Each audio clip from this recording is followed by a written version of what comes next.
Para quem ainda não conhece seu trabalho, se apresenta aí pro pessoal. Bom, primeiro, o mais importante, eu sou pai da Helena, né? Boa. Minha filha tem 2 anos, mas eu também sou um cara que aprendeu desde cedo na escola que 1 mais 1 é igual a 2, que vacina salva e que a Terra é redonda. Eu tô dizendo isso porque não adianta falar de investimento, das coisas que estão acontecendo no país, se a gente não partir dessa premissa da ciência, do estudo para isso. Eu, desde moleque, sempre fui um curioso estrutural, né? Eu me defini assim, eu gosto de fazer pergunta, eu gosto de conhecer gente, eu gosto de aprender com o que é diferente da realidade que eu vim. Eu sou claramente um privilegiado, filho de psicólogos, 3ª geração de universitários da minha família, e não tive que passar por uma série de desafios, de dificuldades e de barreiras que a grande maioria do Brasil teve. Então, desde o moleque, eu estava muito interessado em conhecer alguma coisa diferente.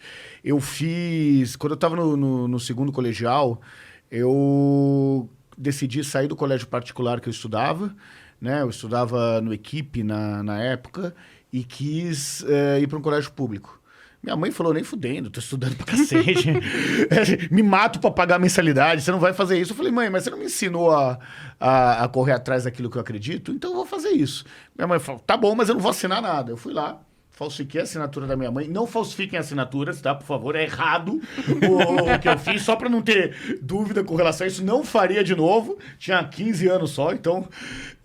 mas consegui me matricular no Caetano de Campos, da Consolação, ali na Praça Roosevelt, e isso deu uma puta virada na minha vida de um jeito fantástico, assim, de começar a entender uma realidade que a bolha que a elite brasileira e que a elite paulistana não tinha. Aí eu decidi fazer faculdade de publicidade, porque a gente fui o primeiro coordenador da campanha Sou da Paz, que era a campanha dos estudantes pelo desarmamento, para quem está nos assistindo da Pombinha, mas a galera é toda nova, vocês não vão lembrar do que eu estou dizendo. Foi uma campanha bem importante. Acho que eu lembro por cima. Alguma coisa assim que você fez da Paz, alguma coisa assim. Pode ser que ou você já ouvi estudando falar. alguma coisa, né? Mas virou uma ONG muito bacana, o Sou da Paz. Mas a gente começou numa campanha antes, que era a campanha dos estudantes pelo desarmamento. E aí eu viajei o Brasil inteiro, conhecendo um pouco mais o nosso país.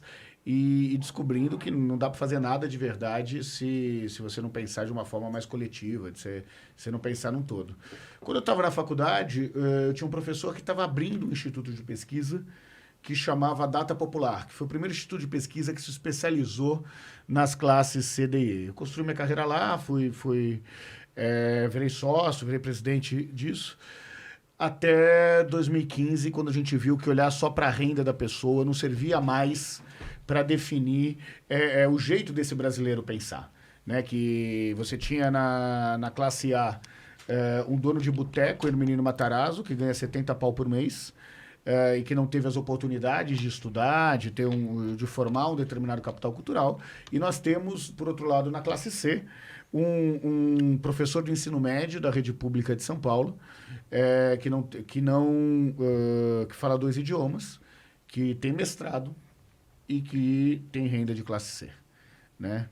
De São Paulo. Se fosse do Maranhão, tinha um pouco mais de renda, não estaria mais tanto na classe C. Mas em São Paulo, a grande maioria dos professores da rede pública estão na classe C. Então, teve uma distância disso.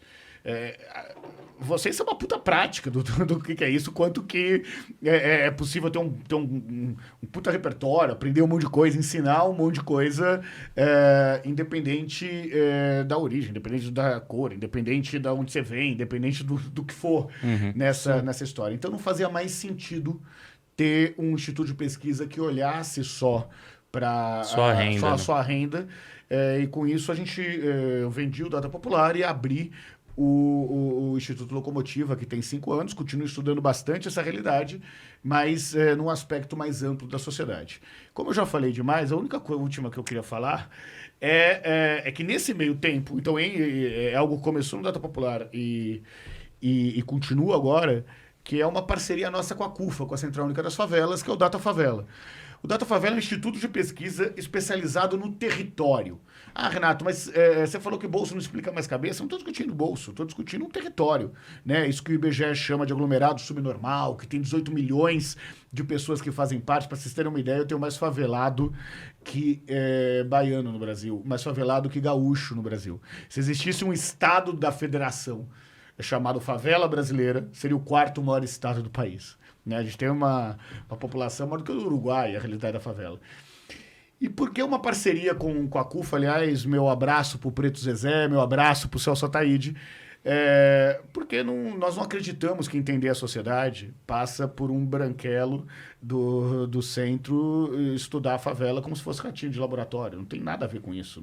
Não sou eu, não é o que eu acredito e não é o que leva às melhores análises também. Então é muito bacana essa parceria com a CUFA no Data Favela, porque é um processo conjunto, não só de elaboração dos questionários e das pesquisas, dos roteiros, a conversa com a galera e uma análise que é conjunta. Foi daí que veio o País Chamado Favela, que é o livro que eu escrevi junto com o Celso. Cara, sua trajetória, né, algo que já vamos dizer assim, me expandiu, né, tipo, na questão da visão. Porque você tava ali, como você bem disse, numa situação que, pô, tô aqui num colégio particular, tenho condições, só que você, acredito que entendeu bem cedo que existe outro Brasil, outro São Paulo e que justamente não tá naquela bolha que você vivia ali na sua adolescência. E como que foi essa virada, né? Tipo, você sair de uma escola particular e ir para uma pública. Qual que foi a palavra certa? Não é espanto que eu quero dizer, mas assim, que você chegou na escola pública e falou, mano, isso aqui é bem diferente do que eu imaginava, por exemplo. Qual foi a reação, né? Isso, a reação, é a palavra certa, não é espanto. Após furar a bolha, né? Que é legal a parte que você falou de furar a bolha, porque eu e o Murilo, a gente resolveu furar o contrário, né? A gente pegou e foi pro mercado financeiro. E você resolveu desde moleque já. É um cara que pesquisa, um cara que gosta de conhecer como funcionam as estruturas, a mudar de realidade da escola e ir para lá sem autorização dos pais, né? Como que foi ao chegar lá, né? Você percebeu o quê? É tudo diferente? Tem muita coisa igual? Eu não consigo falar ao certo de escola particular porque eu não estudei, mas eu conheço muita gente que estudou e tem alguns comentários que eu percebo que é totalmente diferente. O que você achou? Olha, primeiro, o que me fez mudar e ter coragem é ter pais psicólogos, tá? Eu não tenho dúvida nenhuma que... Aquela jornada de autoconhecimento desde que nasceu. Desde que você nasceu. Puta que pariu. Mas é legal, não, deixa eu te falar. Não tem, eu quero ir no banheiro. Por que você quer ir no banheiro agora? Aquela tem pergunta aquela terapia eterna, né? Aquela terapia que vai... isso me deu coragem, me deu curiosidade, né? Então, porque psicólogo também trabalha fazendo pergunta, como eu trabalho fazendo pergunta, como um podcast, o trabalho é fazendo pergunta. Isso me fez ser muito curioso e começar a perceber uma realidade diferente da minha.